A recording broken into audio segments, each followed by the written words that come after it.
Patients who went through upper limb amputation surgery mostly abandon their social life, work, friends, daily activities, and become either unemployed or take positions well below their initial professional training. A mixed team made by researchers from Romania and Norway wants to restore their everyday life through a revolutionary neuroprosthesis. It will provide the amputee with the possibility to recover the lost arm functions. Due to the direct connection to the nervous system, the patient will be able to maneuver daily objects again based on the motion reflexes and the motion abilities that are already known. Keep listening to Research in the Spotlight to find out when the patients will benefit from this revolutionary prosthesis and what are the next steps in the research schedule.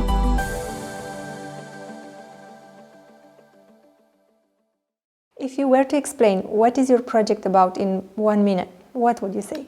We are constructing an intelligent prosthesis for the arm and the hand for patients who have forearm amputation. We want to acquire the signals from the nerves in the hand and to process the signals in order to obtain intelligent movement of the prosthesis.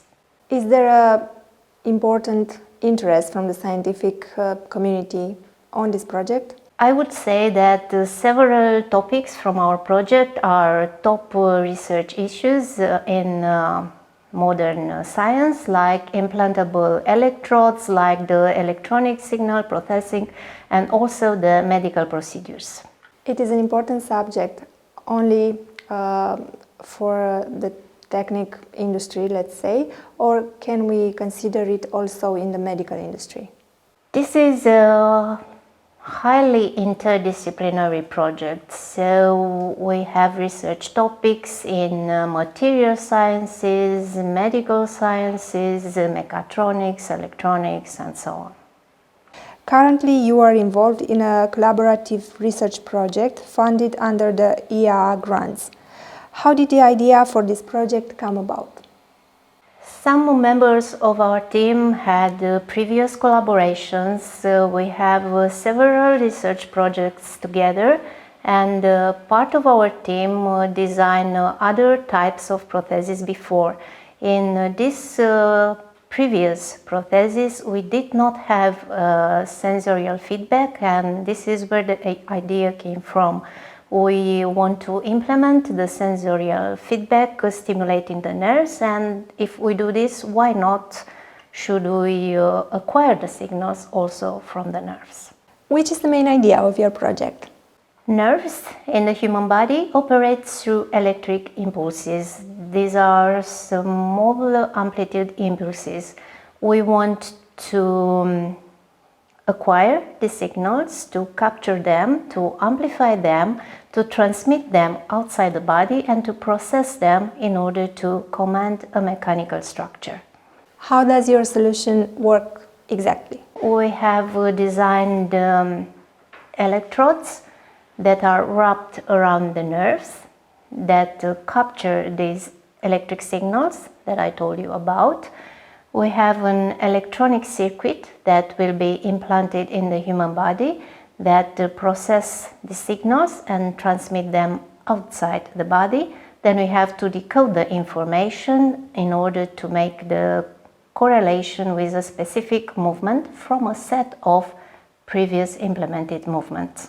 The people who would benefit from neuroprosthesis should have any specific characteristics from the medical point of view or from the physical point of view? Physically speaking, after the injury and the amputation, the nerves should be healthy. So it is important that the patient have a healthy and functional nerve in order to obtain the command signals. On the other hand, emotionally speaking and mentally speaking, such a patient should be able to undergo a long training period in order to be able to make the association with the intention to move an inexistent part of the body with the actual movement. So it is a long and difficult process, and the patient must do it on his own. And how long is this accommodation, let's see? For the training, maybe 3 months. Which could be the main challenges in this time? The repetitivity of the patterns. So we want to see the patterns because we cannot acquire all the flow of neural information. We are looking for some patterns. So we have to find repetitive patterns to associate them with a movement. This adaptation, let's say, can be different from a patient to another? Absolutely. It's a very personal thing. Does it work also for children? Why not? Because children are intelligent, are flexible, but the mechanical structure should be reconstructed bigger as they grow. I would say a huge help would be if the patient had a second healthy hand, because through imitation would be easier to learn. We are talking about a collaborative project which involves an international research team and a partnership with different research organizations from Norway and Romania. What does it mean to you and for the team you are part of, such partnership? What are the benefits? We have an excellent team of experts from Norway and from Romania, and they help in terms of knowledge, in terms of technology, and in terms of creativity is huge. Because in such a project, creativity can sparkle only when we put together experts and knowledge from various fields. For instance, for us as engineers, it's very hard to understand how the human body works. And therefore, the doctors provide us some very useful ideas. I would love to name a few important figures, important persons in our project. I would start with Professor Jan Lasker, who is the head of the most important reconstruction clinic in Romania. He gave us important ideas about how to build the electrodes. We also have in our team Professor Adrian Barbilian, who is an expert in modern technology and exoprosthesis. For the realization of the sensors, we benefit from the contribution of Dr. Carmen Moldovan from IMT. Our Norwegian partner is the University of Southeastern Norway. I would mention our most important team members, Professor Per Ochlers, who is an expert in silicon sensor technology and micro and nanotechnologies, Christine Jimenez, who is dealing with the process of sensor fabrications at a laboratory in Norway, Birgitte Honswall, who conducted the biocompatibility tests, and last but not least, the team leader of the Norwegian partner, Lars Silis Blistad, who coordinates the electronic design of the control block. The project is coordinated by the Polytechnica University of Bucharest. Our program director is Professor Donțu from the Faculty of Mechatronics. I represent the group from the Faculty of Electronics. We collaborate to design the mechanical and electronic structure of the prosthesis. Are there any partial results that you would like to share with us? We are already past the halfway of our project, so yes, we have a lot of results already. We have designed the implantable sensors, we have made the biocompatibility tests and they work properly. We have designed the implantable electronics, we managed to obtain the neural signals and transmit them outside the body. We made several in vivo successful experiments.